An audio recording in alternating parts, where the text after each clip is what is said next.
Hi there, Dubai. Welcome to another episode of Yoga with Barry. Today we'll be exploring the third of what I call the 3 cornerstone poses of yoga. Out of these poses, it's easy to get into virtually any position in the practice.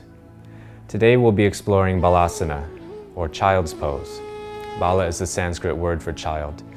It's typically regarded as a resting pose or a position you start the practice in, but it's also used as a transition between poses. Come onto your hands and knees. Step your knees slightly wider apart than your hips, and then release your hips down towards the floor as far as is comfortable. Stretch your arms out in front, or wrap your arms around the sides of your body, whichever is most comfortable. Child's pose is reflective of the physical position we started our lives in, growing inside of our mothers. With that in mind, we should allow child's pose to be as comfortable and relaxing as possible. So release the tension in your muscles. You don't need them to hold you up here. Rather, pay attention to your bones and your skeleton. Their sole purpose is to support and transfer weight and force through the body. Let them do their job.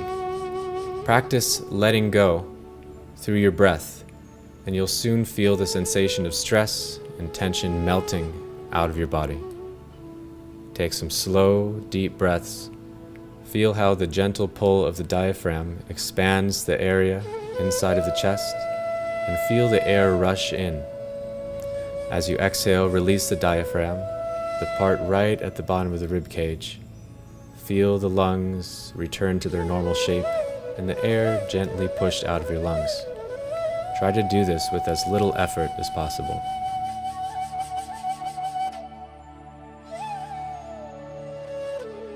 And that is child's pose. Don't be confused. Just because a pose is not physically demanding doesn't mean that there's any meaning taken away from it.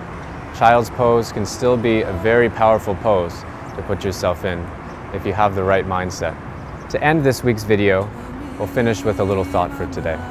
If you've ever been swimming in the ocean before, you've probably noticed that there's multiple forces that can be working with you or working against you at any time. The visibility through the water could be very clear or very murky. The tide could be moving with you or against you. The waves could be very choppy, or the surface could be very flat and still. If we're constantly working against the ocean, we're going to exhaust ourselves very quickly and also get very frustrated.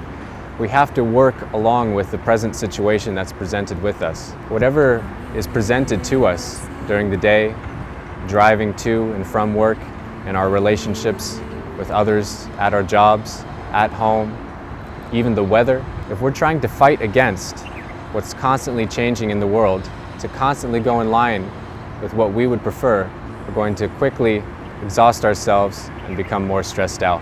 The sooner we can let go and accept that, the more peace of mind we'll feel and the less stress we'll have. See you next week.